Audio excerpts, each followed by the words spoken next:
कुलदीप सिंह सेंगर भी साफ छवि का है, आसाराम भी साफ छवि का है, वो जो पॉर्न वीडियो देख रहा था वो भी साफ छवि का है, त्रिपुरा में बैठकर विधानसभा में। सारे साफ छवि के नेता तो बीजेपी में ही है ना। विपक्ष में तो सारे चोर भरे हुए हैं। विपक्ष में चोर थे तब जाके देश तरक्की कर गया, और अब ईमानदार बैठे हैं तब पूरा देश बिक गया। ये देख लीजिए आप।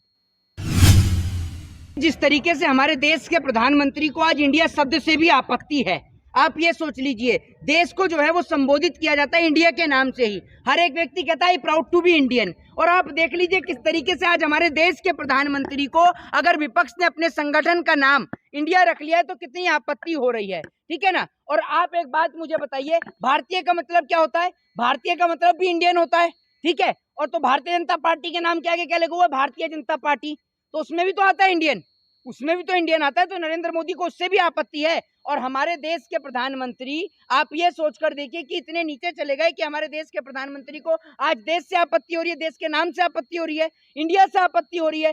देश के प्रधानमंत्री को ये तो नजर नहीं आ रहा है कि किस तरीके से देश में बहन बेटियों को निर्वस्त्र करके सड़क पर घुमाया जा रहा है। हमारे देश के प्रधानमंत्री 24 घंटे वो जो है चुनावी यात्रा में लगे रहते हैं, उनको कोई फर्क नहीं है देश में लोग मरे जिए, उनको कोई फर्क नहीं पड़ता इस बात से। कहते हैं कि मन रो रहा है, उस घटना से कार्रवाई की जाएगी। हमें पता है आपका किस तरीके का मन रो रहा है। अगर आपका मन रो रहा होता तो आप मणिपुर जाते और उस परिवार से मिलते जिनकी बेटियों को निर्वस्त्र करके सड़क पर घुमाया गया। लेकिन आपका मन तो चुनावी यात्रा में बिजी रहता है, आपका मन तो अमेरिका के दौरे पर बिजी रहता है, आपका मन तो मिस्र की मस्जिदों में व्यस्त रहता है। आपका मन इस देश में टिकता ही कहाँ है? आपका मन अगर इस देश में टिके तो ये देश तरक्की भी करे। आपका मन तो 24 घंटे विदेश में लगा रहता है। कभी आप विदेश में जाकर विदेशी महिलाओं से हाथ मिलाते हैं तो हाथ ही नहीं छोड़ते, फोटो भी वायरल हो जाती है वहां से। कभी आप विदेश में जाते हैं तो विदेश में जाके 2-2 टेलीप्रॉम्प्टर लगे होने के बाद आपसे ठीक से बोला नहीं जाता।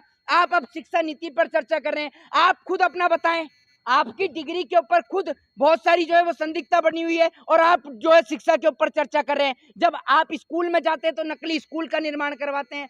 आप जैसा प्रधानमंत्री, झूठा प्रधानमंत्री आज से पहले कभी इस देश ने नहीं देखा। पहली बार इतना झूठा प्रधानमंत्री, ढोंगी प्रधानमंत्री ये देश देख रहा है। ये मैं आपको बता दूं। स्मृति ईरानी कहती है राहुल गांधी मणिपुर जाकर दंगा भड़का दिए। राहुल गांधी मणिपुर जाके दंगा भड़का दिए। आपकी सरकार है, आपका मुख्यमंत्री है, आपसे वहां जाया नहीं जाता है? आपके पांव में कोई मेहंदी लगा गया है कि मेहंदी जो है हमारे प्रधानमंत्री की मेहंदी अमेरिका जाने में सूख जाती है, मिस्र की मस्जिद में जाने में सूख जाती है, मध्य प्रदेश में चुनावी यात्रा करने पर सूख जाती है, लेकिन मणिपुर का नाम आता है तो पांव में फिर से मेहंदी लग जाती है। ये आप समझ लीजिए।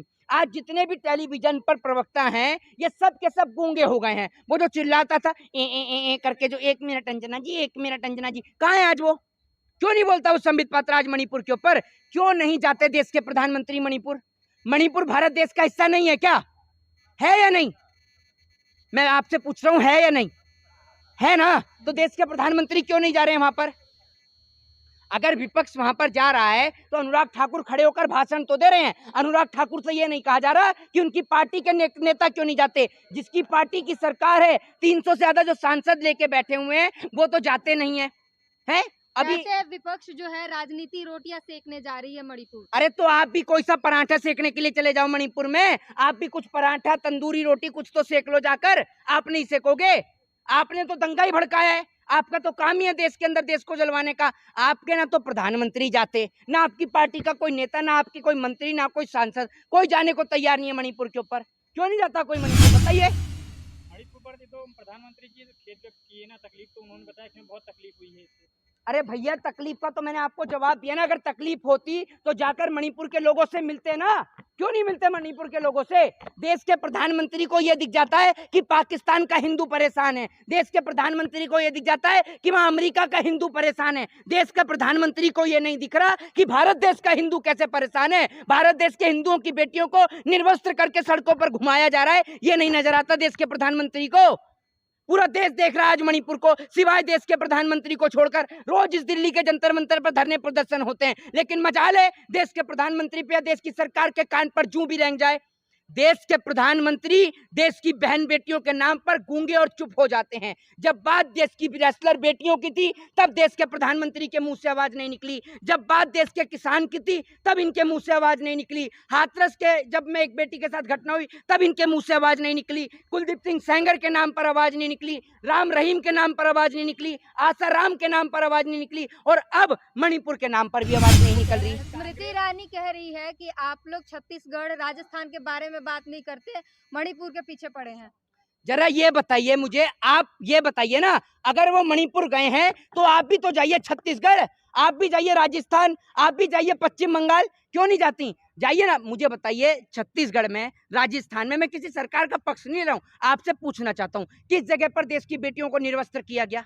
बताइए ना आप मुझे, बताइए। और स्मृति ईरानी क्यों नहीं जाती? स्मृति ईरानी को जो महिला बाल विकास मंत्री बनाया है वो इसी के लिए तो बनाया है। जब आपको पता है कि छत्तीसगढ़ में घटना हो रही है, क्यों नहीं जाती?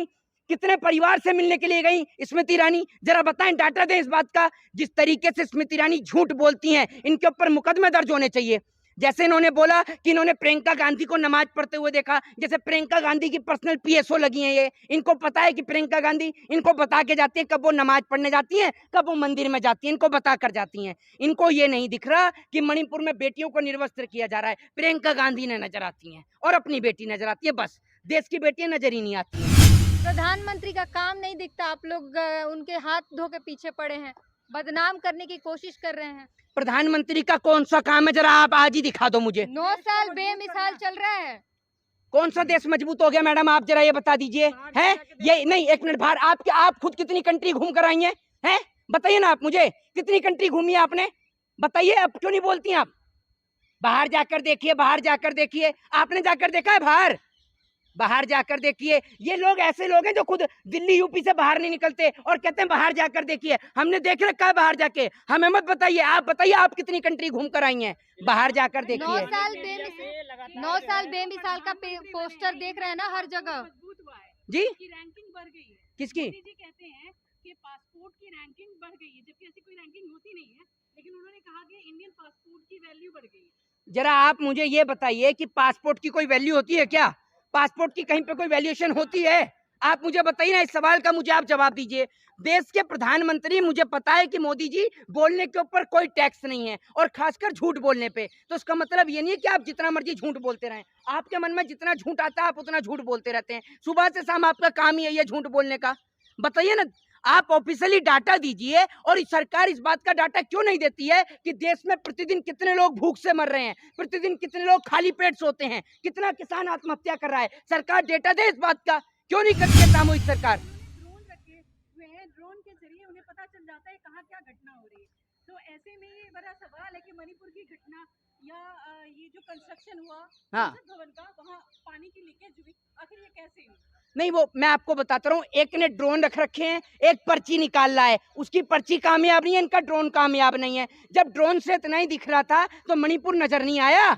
ड्रोन इनका अमेरिका में काम नहीं कर रहा। जब एयरपोर्ट पर उतरकर आकर पूछते हैं जेपी नड्डा से कि भारत देश में क्या चल रहा है, हमारे देश के प्रधानमंत्री विदेश में जाके इतने मशगूल हो जाते हैं कि भूल जाते हैं कि वो भारत देश के प्रधानमंत्री हैं। तभी तो भारत देश में आकर उनको पूछना पड़ता है कि भारत देश में क्या चल रहा है। देश के प्रधानमंत्री को ये नहीं पता कि भारत देश में क्या चल रहा है। ये सोच कर देखिए आप। ये मोदी कहते हैं कि थर्ड टर्म में जो है ना, भारत की इकोनॉमी जो थर्ड रैंकिंग पे आ जाएगा। कैसे आ जाएगी? लोग बेरोजगार हो रहे हैं, 80 करोड़ राशन पर जनता जीवित है। आप कह रहे हैं कि थर्ड रैंकिंग पर आ जाएगी? बतौले मारने से आ जाएगी? हैं? बिना बात की मुंह से बड़बड़ाने से आ जाएगी? कैसे आएगी? गारंटी दे रहे हैं, गारंटी दे रहे हैं इस बात की। आप एक काम करिए, गारंटी बाद में लेते रहिएगा, आप रख लीजिएगा मेरी तरफ से गारंटी। वो जो 15 लाख आए थे ना, उसमें से मेरे को 5 लाख ही दे दीजिए। 10 लाख आपको मैंने गिफ्ट के तौर पर दे दीजिए। दे क्यों नहीं देती हैं आप मेरे 5 लाख? दीजिए ना, आप लेती हैं अगर मोदी जी की गारंटी तो दीजिए मुझे। कहाँ है वो 100 स्मार्ट सिटी? 100 स्मार्ट सिटी कहाँ है? कहाँ है बुलेट ट्रेन? बुलेट ट्रेन से आती हैं आप इंटरव्यू लेने? कहाँ है ये सब चीजें? गारंटी आई बड़ी गारंटी कार्ड लेकर। मोदी जी गारंटी दे रहे हैं। वो कहेंगे अगर विपक्ष आएगा तो भ्रष्टाचार जो है फिर से बढ़ जाएगा। वो पूरा विपक्ष आएगा, भ्रष्टाचार बढ़ जाए, चाहे कुछ भी हो जाए, लेकिन कम से कम देश तो नहीं बिक रहा था। ये मोदी जी ऐसे देश को बेच रहे हैं जैसे कोई इनके पिताजी को दहेज में देकर भूल गया हो। देश तो सारा बेचने में लग रहे हैं। ये देश ऐसी क्यों बेच रहे हैं भाई, ये तो बताइए आप मुझे। और आप लोग मोदी जी के जो है जो तलवे चाटने में लग रहे हैं सरकार के। आपको शर्म नाम की कोई चीज बची है नहीं बची है? बची है नहीं बची? योगी कह रहे हैं कि इंडिया नाम रखने से कुछ नहीं होता, ये लोग चोर हैं और चोर ही रहेंगे। वाह, इस पे तो एक कहावत मुझे याद आई कि जिनके घर शीशों के हुआ करते हैं वो दूसरों के घर में पत्थर नहीं मारा करते। योगी जी वो पल भूल गए जब सदन में खड़े होकर रो रहे थे कि मेरे ऊपर झूठे मुकदमे हैं। योगी जी तो बहुत बड़े शंकराचार्य जी हैं। योगी जी और अमित शाह जी यही दोनों तो साफ छवि के हैं।